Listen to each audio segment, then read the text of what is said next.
crowd, what a crowd. Well, good afternoon, everyone. Thank you so much for coming and joining our press conference. And I say ours because the Honorable Florida Governor Ron DeSantis, with his state in partnership with President Donald Trump to make America safe again, a promise the president has kept for the American people since day one in office. In his first month of office, President Trump closed the border to illegal aliens invading our country, and now Secretary of the U.S. Department of Homeland Security and I am proud to announce that daily border encounters have decreased to a low of 94%, a low that we've never seen in decades.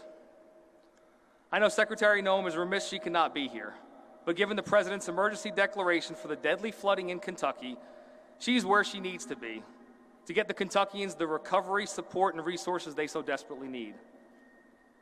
I want to pause for a second and give a special thanks to Florida Governor Ron DeSantis for graciously allowing us to host this press conference here at the Homestead Air Force Base, and to all the resilient service members.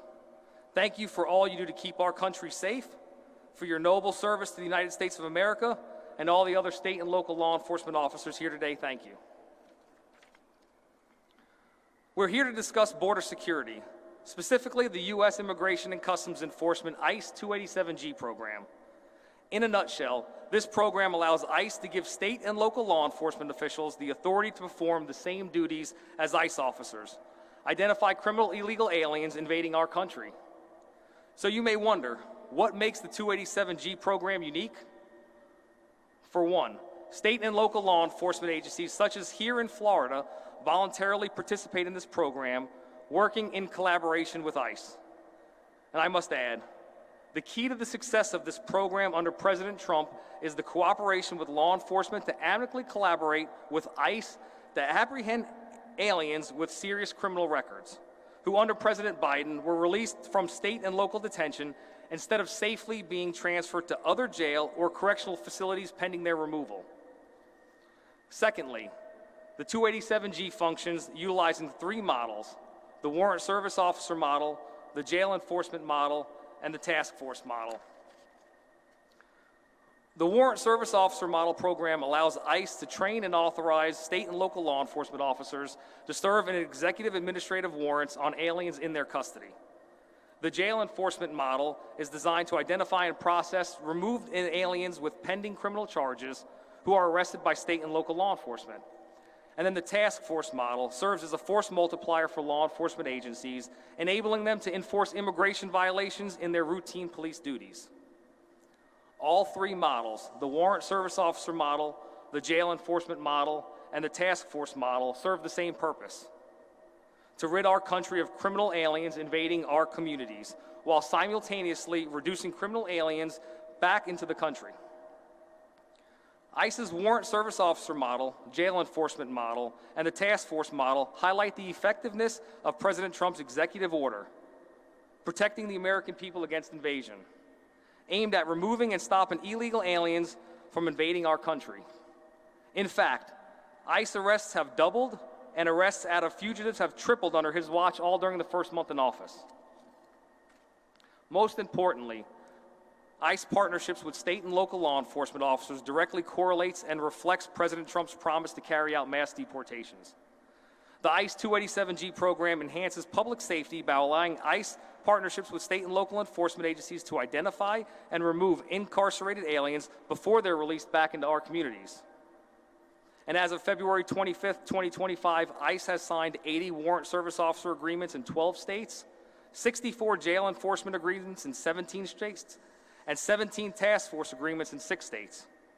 And I'm happy to report that under President Trump, 287G partnerships are a success, with more partnership agreements being signed continuously, most recently right here in the great state of Florida. The Florida Highway Patrol, the Florida Department of Law Enforcement, the Florida Wildlife Conservation Commission, and many more state agencies signed the task force model agreement earlier this month. And I'm happy to announce that today all Florida sheriffs have signed into the agreements for both the warrant service officer and the task force model agreements. And I just want to highlight the Laken-Riley Act, President Trump's first piece of legislation into law, named Laken Riley, a 23-year-old nursing student who was murdered by an illegal Venezuelan alien Jose Antonio, an illegal alien on February 22, 2024, under the Biden administration. This law mandates the federal detention of illegal immigrants who are accused of theft, burglary, assaulting a law enforcement officer, and any other crime that causes death or serious bodily injury. Again, this ties directly into President Trump and keeping his promise, as he said from the start. Criminals have no place in the homeland. Keeping America safe again with the president's vision to stop any illegal aliens murdering our innocent Americans. All this positivity activity under the umbrella of ICE, which falls under Secretary Noem's jurisdiction, reflects President Trump's goal and promise to make America safe. With that, I'd like to introduce Governor Ron DeSantis. Okay. Thank you. Well, thanks so much. Well, thanks so much to Keith and to DHS. I did speak with Secretary Noem yesterday. She sent her regrets. She did get called to go to the flooding and what's happened in Kentucky, but I appreciate her interest in what's going on here in Florida and how we're supporting the mission. You know, 4 years ago, we had to scramble assets in Florida to send to the border in Texas to compensate for the fact that the president had opened the border and didn't want to enforce our immigration laws. So Florida was the first state. We had FDLE, Highway Patrol, National Guard, a variety of folks that cycled through those missions over months and years, and we were happy to do that. But the reality was that was the states banding together to try to make up for the federal policies which did not equate to a faithful execution of the law.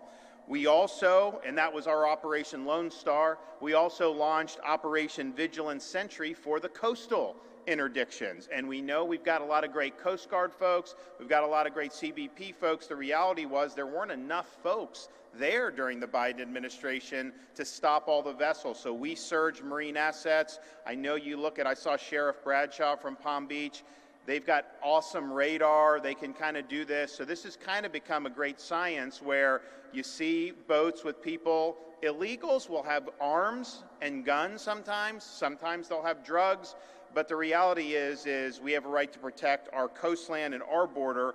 So in the last year and a half, Florida assets are responsible for 19,000 interdictions of illegal aliens, and that has led to almost 18,000 repatriations. We send them to the Coast Guard takes them back, and more than 470 vessels that have been removed. So I want to thank everybody that's been involved in that. That's made a huge, huge difference. Of course, we have Larry Keefe here, who's the immigration czar now for the state of Florida. He was involved in some of our transport operations, you know, people sending to California, New York, even Martha's Vineyard, and that had a huge impact on how people perceive this issue. At the election in November, this was one of the biggest issues, if not the biggest issue, that people voted on. And we are really excited to have a new sheriff in town in the White House with President Trump. Florida, though, we've also understood we've got to do what we can with our own laws. So in 2023, we enacted an E-Verify program for all employers, including private. You know, the legislature said, well, you don't want to burden the really small ones, so they got to have 25 employees. And that has made an impact.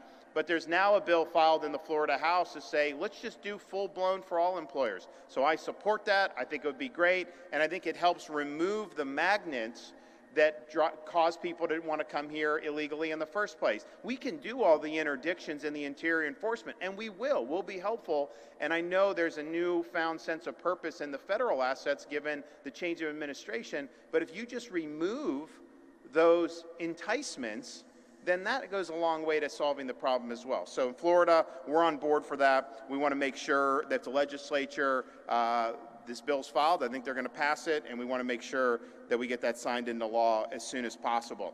We've also worked hard to crack down on fentanyl. What FDLE and some of our partners have done has been incredible. We've also cracked down on illegal voting. You have people that are in this country illegally that have voted, and we've held them accountable. First of all, you have to be a U.S. citizen in order to vote in Florida. That's in our Constitution. That should be the case everywhere. If you're here legally, but you're a foreigner, you can't vote. And obviously, if you're here illegally, you can't vote. So we were able to bring charges in many different situations. Now, as was mentioned by Keith Pearson, I immediately, upon President Trump taking office, said our agencies are going to work with the federal government to conduct interior enforcement operations. And so Florida Highway Patrol under Dave Kerner, first state agency to do a 287G agreement. Then we had Mark Glass, FDLE, do a similar one. Even Florida Fish and Wildlife and our Florida State Guard, as well as, and this is under the Commissioner of Agriculture, Wilton Simpson, but you do have the Department of Agriculture and their enforcement. They are doing a 287G agreement. And you look, there's been huge successes. Just last week in Gadsden County, FHP and FDLE partnered with Homeland Security and ICE to conduct 58 traffic stops. It led to 8 arrests. 6 illegal aliens were identified. Some already had deportation warrants. In the Panhandle, FDLE worked with federal partners to arrest 2 illegal aliens from Jamaica who were distributing fentanyl. In Jefferson County, FHP, FDLE worked with federal partners to arrest a subject illegally in the country who was wanted for state and federal child pornography charges. So I want to thank our folks who've been involved with that, thank ICE and the federal partners. This is really important that these operations are being done. You know, when Biden was president, there were these people that were just knowingly out there. They knew that some of these people were out there, and they just decided not to do anything about it. Those days are over, and I'm glad Florida is part of the solution. We have signed these 287G agreements. So Keith mentioned this. We did legislation in Florida. We were the first state to do it. I called the special session of the legislature for late January. I think the bill, we finally passed the legislation sometime in February. But amongst those, there's a bunch of things in there that are good. End, catch, and release, make it a crime to come into Florida illegally. But we said all state and local law enforcement have a duty to participate to the fullest extent possible with federal immigration enforcement efforts. And so today, I'm proud to say that all 67 Florida sheriffs representing our 67 counties, each one of those sheriffs has executed this 287G task force model agreement with Department of Homeland Security. We're the only state in the country where all of the counties have done this. This is not just saying, oh, if there's an illegal alien in our jail, then we'll let ICE pick them up. Obviously, you got to do that. It's also not saying that, oh, well, we'll honor a detainer or a warrant. Of course you have to do that. This is a task force model which will lead to street-level enforcement operations. We had 2 illegal aliens on the top of a building dumping debris into a canal in Broward County. They probably weren't the only illegal aliens involved in that work site. There's probably a lot more. So this is the maximum participation that a local entity can have under current federal arrangements. And under Biden, the 287G, certainly the task force model, that lay dormant for 4 years. No one was doing it. If you wanted to do it, they wouldn't sign you up for it. I know we couldn't do it. So I thank President Trump for resuscitating this. Thanks Secretary Noem, thanks to Tom Homan and Keith Pearson and everyone that's been involved in this, because the reality is the American people spoke very clearly. They're sick of having an open border, and they're sick of the rule of law being ignored. They want to have our country's laws enforced, they want their communities protected, and they want to see people who don't have a right to be here return to their country of origin. So President Trump promised to conduct the largest deportation operation in American history. The fact is, if the state and locals are not fully participating in those efforts, it's going to be very difficult to achieve that. So Florida, we've stood up. We want to be part of the solution. We are going to be there every step of the way. All of our law enforcement agencies have this duty that they need to fulfill. And we're working with the police. I know we've got some of our police chiefs here, and I want to thank them. They're serving on the task force, and I appreciate what you guys are doing. We've got like over 400 police agencies, and so we're working on how to do those agreements, and I know Keith's involved in that. But we're going to get there with all that stuff. It's very, very important. So this is really the model for other states to follow. If all the states did this, this problem would go away much quicker. I'll tell you that. And your communities will be safer. The taxpayers will have less burdens placed on them. You know, some people say, oh, if you're here illegally, as long as you don't commit like serious felonies. And I'm just like thinking to myself, first of all, that's not the law. Second of all, if you come illegally and you're working, a lot of times these guys pay their very cheap wages, right? They don't want to pay American level wages. They're paying cheap wages. But the thing is then the taxpayers pay health care if something happens. Taxpayers pay education if they send kids to school because the Supreme Court says you have to do it. Then there's law enforcement. So it does impose burdens on the community, irrespective of whether additional crimes are committed. So that's why I think this is so important. So I want to thank everybody that's been involved. Our legislation really stands as a model. All of our operations we've been doing. And we worked well with the Coast Guard even when Biden was in, and we worked well with the folks. But, you know, there were certain handcuffs that were put on the federal assets, and that's different now. So I think the success is going to be so much better. Now, all the sheriffs, I think, have been great. They've stepped up, signed these agreements. We're doing full-blown 287G task force model. There's going to be a lot of training that takes place. We've been working, Larry Keefe, our immigration czar, he's been involved in public safety. He was a U.S. attorney under President Trump the first time. He served as our lead public safety official earlier in my administration. Now he's the immigration czar. He's got a lot of experience, Martha's Vineyard, all these other things. He was the one really leading the charge, and he's worked really hard to get all this stuff in line. So I have authority. If you don't live up to your responsibilities to assist, you can be suspended and removed from office. But we didn't have any sheriffs drag their feet. They all got on board and signed these agreements. So all they got to do is live up to those. And I think that they're going to be in really, really good shape. So I'm really excited to be here. And I also want to recognize some of the sheriffs we have here. You have Bill Primel from Charlotte, Wayne Ivey. I saw some other folks out there. I want to thank you guys. Actually, Wayne, I think you're going to do. Wayne, come up here and tell them what you got cooking in Brevard. Yes, sir. Thank you, Governor. Governor, if you don't mind, I'd love to have our sheriffs that are with us today. We have them from all over the state of Florida. If they could please stand. Of course, we have our newest sheriff to the state of Florida from Dade County.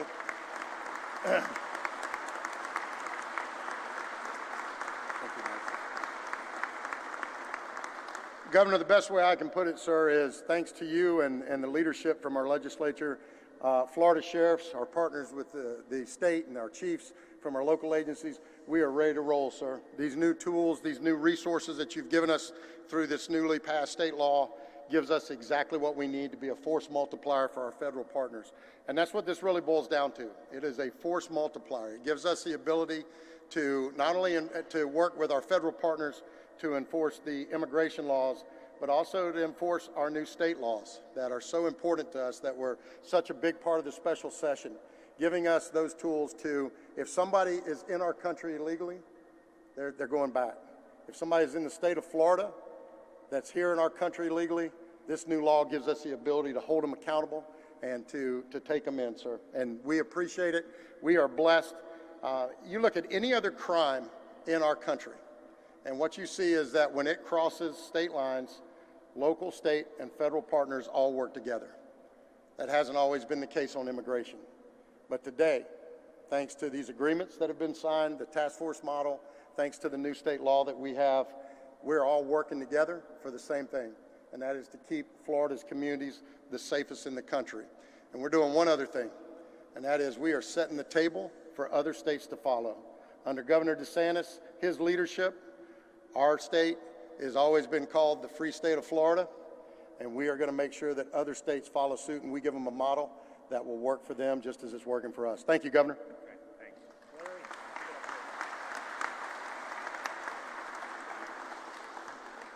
When President Trump was sworn in on January 20th, I was a retired grandpa with my grandchildren in Shalimar, Florida, and I said to myself, this is a perfect storm of goodness for this country. This is a perfect moment. And I knew that because I had served, as the governor said, President Trump as a U.S. attorney in his first administration when we had order, we had secure borders, there was law and order, and I got to experience that.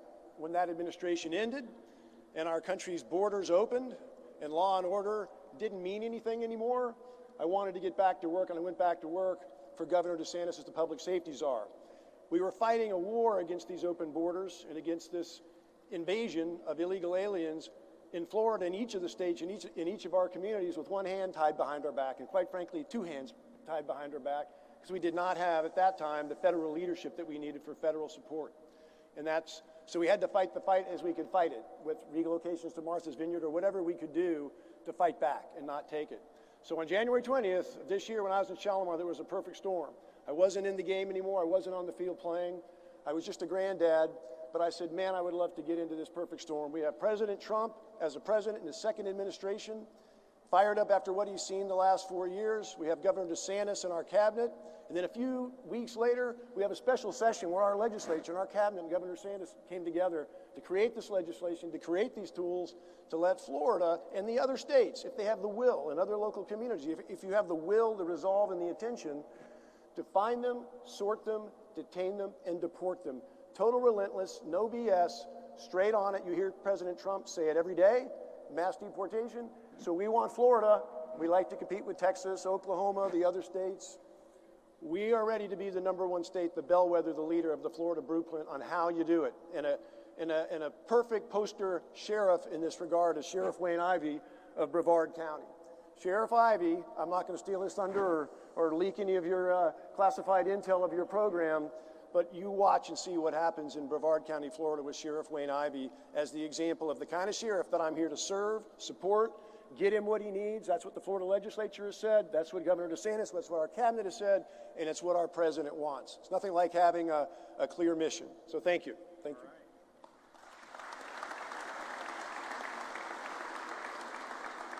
Well, we're excited for the teamwork. I think this is really great that we have all our local agencies working with the state agencies in support of this really important national mission. And the president earned a mandate in the election in November.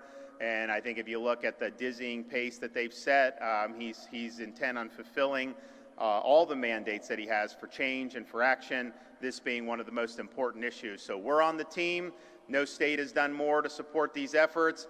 We're leading by example for our other states, and we wouldn't have it any other way. Okay, any questions? Yes, sir.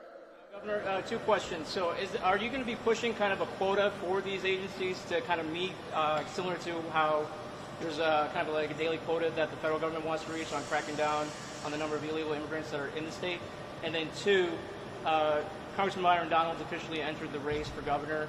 I just wanted to see what your reaction to that was and if that changes anything that you have planned. So I want to focus today not on the 26th election, but on vindicating the 24 election by showing that we're going to get this job done here. You know, you have these elections and then people start talking about new elections. Why don't we actually get something done based off the previous election? And I think President Trump deserves all Republicans in particular to be supporting those efforts. That's what we're doing here. And we're going to continue to do that. In terms of the numbers, we have now a force multiplier in Florida with our local and state agencies. We have funding to reimburse and supplement that. That can include some detainee operations. You could see us involved supplementing. We're not going to displace the feds on that, but you could see us supplementing. So a lot of this is going to be determined on how does the police agreements, those got to take shape. And then we'll see what the feds have for their target. But yes, whatever target they give us, our goal is to meet and exceed that 100%. I know given our geographic location, we have easy access to sending to Gitmo. I think that's really smart to use Gitmo strategically. If you have countries that are not going to accept their own citizens back who came to our country illegally, we can't just detain them on the mainland indefinitely, and we certainly can't just release them back into the community. So sending to Gitmo, I think, is a really, really good thing. We're happy to be part of that. I know I've been asked, can you provide some personnel in Gitmo? We're looking at that. So there's a whole host of things that are coming together. We are way ahead of the curve in Florida. The DHS, I think they're doing a great job given how decimated the agency got under Biden. So they're having to really put these pieces back together. So they're working very quickly with Florida in the lead. So we will meet and exceed expectations, that I can tell you. Yes, ma'am. Reporting about a possible detention center here in Homestead. Do you have any information that you could share about that? I don't. If there's anything that we set up, we will let people know that what we're doing. If they did do it here, I'd likely be a federal operated detention facility. It's possible. I mean, I think any federal installation, as these guys look, how do you hold illegal aliens to process them for deportation? I think they would look at any federal installation would be something that they potentially can do. This is obviously a pretty big installation. It has easy access to the Americas, if that's where they're flying people back. So it's possible that they're doing that. Now, us, if we are doing things to supplement, because, you know, there's a limited space in county jails and in state facilities with that, so we may need to supplement, and we do have money that was appropriated by the legislature. We're going to be smart and strategic about that, but we have different installations as well. So we're going to work through, it'll be a partnership, and if they ask us to supplement and we have the wherewithal to do it, you know, my view is going to be we should do it, we should help. Yes? Thank you so much. My question is actually for Senior Counselor Sheriff Keith Pearson. Sir, thank you so much for answering this question. In a previous WPTV interview, you had told us about 3 times that your crews never left the scene of tornado damage in the Spanish Lakes Country Club community of St. Lucie County, even though we had seen multiple crews leaving that area. And since then, we've obtained call and dispatch records, which show, in fact, crews did leave that scene by 11 o'clock at night. That was confirmed by multiple other agencies, which we spoke to as well. And we do know from autopsy records that at least 2 people were inside the rubble, still trapped, possibly alive. You have a question? I'm sorry. Do you have a question? Yeah, my question is, why did you tell us 3 times that you never left when you did? Well, our staff was out there during the storms. It was a tragedy that hit St. Lucie County, as it affected many of other Floridians throughout here. So we gave our mission, our troops, to go out there. Our troops were out there and provided every assistance they can. The Florida National Guard came within hours. They were on scene there with it. And we did everything we possibly can to save as many lives as we can. Why you told us that you did leave when, in fact, you did? Well, I wasn't aware of any of our deputies leaving the scene. I know we had crews around the clock. Now, if they sheltered somewhere during the high winds, that's a possibility. But our staff worked 24/7. We did a full recall in from the agency when the tornadoes first touched down. That wasn't expected. So we did everything we possibly can, and that day we did save lives with the assistance from the governor and other staff in there. Ma'am? So, yeah. All 67 counties will come together to work as law enforcement. Would you explain exactly how? Do you mean by that Florida will not be a sanctuary state? Florida is absolutely not a sanctuary state. That was even true under Biden. We are not a sanctuary state. In fact, my first year as governor, we pushed through the ban on sanctuary cities, and we have an ability to obviously hold people accountable for that. Now under this, if you're a sanctuary, you can be removed from office, you could be fined, but even if you're not a sanctuary, if you're just sitting on your hands and you're not offering assistance when requested to the best of your efforts and the maximum ability, you could also be held accountable. So we are the furthest thing from a sanctuary state. We are really a duty-bound state to assist, and that's different. I don't think there's any other state that's gone as far as we've gone. I think there was one state that just did something. I don't know if it was in Tennessee, maybe. I think they said, we encourage local law enforcement to help, which is great, but that's not an enforceable duty. In Florida, we have an enforceable duty to help and to be a part of the solution. And this task force model means we're not just going to say, okay, you know, if you're here illegally, unless you end up in jail, we're not going to do anything. Yeah, obviously, if you're in jail, they should be turned over, but there'll be operations on the street. That's how we're getting these illegals. That's how we busted the Chinese. There was 19 Chinese illegal aliens from all the way in China, probably came through the Bahamas, because there's been a lot that have been there, and they're going around Miami and Coral Gables and these areas, so you're able to do that. So this is the furthest thing from that, and if there's any official who wants to be a sanctuary jurisdiction, just please understand, you are violating Florida law, and you will be held accountable, and that defiance will not stand in the state of Florida. Thank you. Lorena with NBC6. Could you speak directly to the families who live in this state, especially here in South Florida, home to the largest immigrant community in the state, I would argue, who have lived here for decades, run businesses even, have children who go to our schools, and are frankly terrified, which with everything that's going on, what could you tell them specifically? Well, what you said, I think, is something I hear a lot about what do you say to immigrants? First of all, I think we have probably the highest legal immigrant population as a percentage of anywhere in the country. And you have every right as anybody else if you're here legally. If you're here illegally, just know that the law is the law.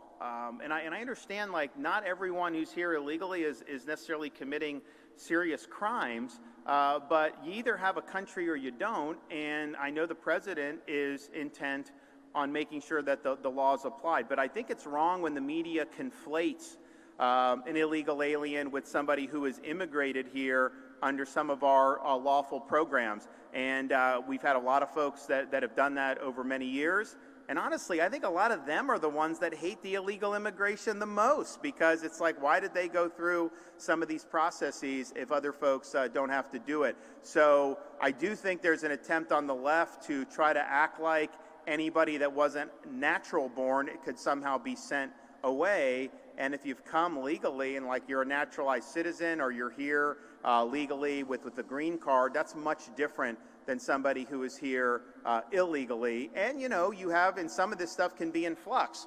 The president removed some of the TPS that was granted. I think that when Biden did that, I don't think it was consistent with what the intent of the law was, but that now changes the dynamic in terms of where you are. So you just got to know that, and you've got to respect the laws that are being enforced.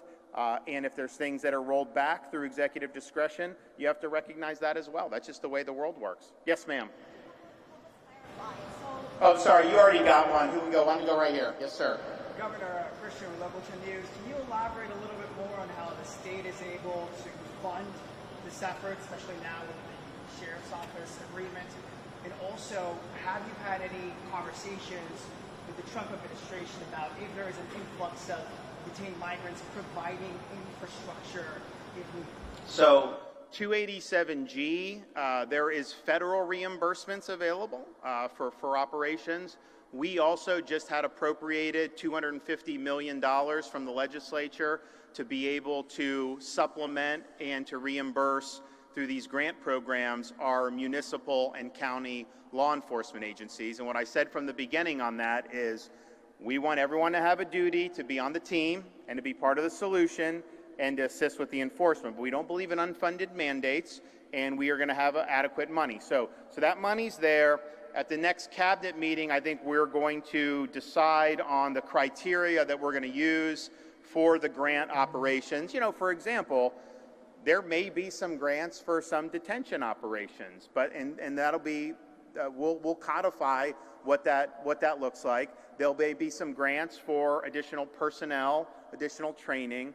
We understand that we're not trying to displace other duties. We're trying to supplement the federal government, and obviously that $250 million is important, and then the federal reimbursements will be important as well. If the federal government were to set up a detention facility like here, obviously they'd be funding that. I think that's one of the things they're looking to get in this new whatever funding bill comes out of the Congress, whether it's a continuing resolution, and I doubt they're going to do the individual appropriations bills, but I do think they want to put some resources in there to fortify the border operations, but also to fortify interior enforcement operations. And I do think it should be said, when President Trump was running against Kamala Harris, and they had a debate about the border, Harris said, because the border was what it was, there was a lot of legacy media that tried to act like it wasn't a big deal, but people saw what was happening. So it wasn't credible to say that it wasn't happening. So what Harris said was,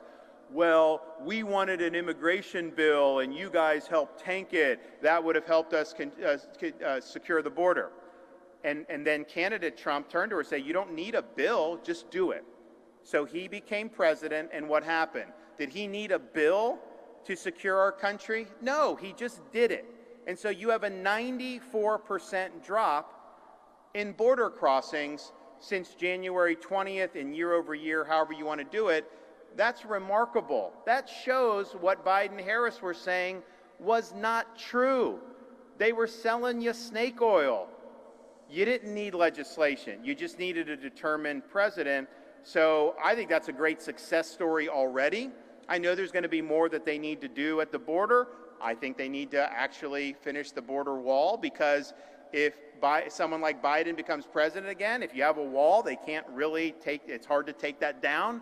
Whereas if you don't, then they can open the border and just not enforce. So we have, I think, as a country, reestablished the security of the border such that, yes, they're interdicting, but a lot of people have determined they're not going to come anymore because they know it's likely not going to work out for them to do. They actually had the app where you could sign up as you're getting ready to cross the border and then cross the border. I mean, how ridiculous is that? And so that's been discontinued.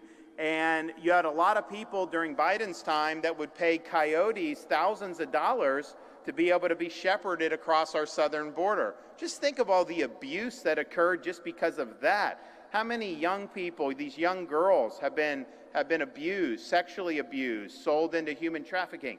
I mean, it was really, really terrible. So the rule of law is prevailing, our sovereignty is prevailing, but just what's happened in the last 30, 35 days gives lie to this idea that you needed this piece of legislation, which, oh, by the way, should have been killed because it codified that you could have 5,000 illegal crossings a day before the border could even be shut down.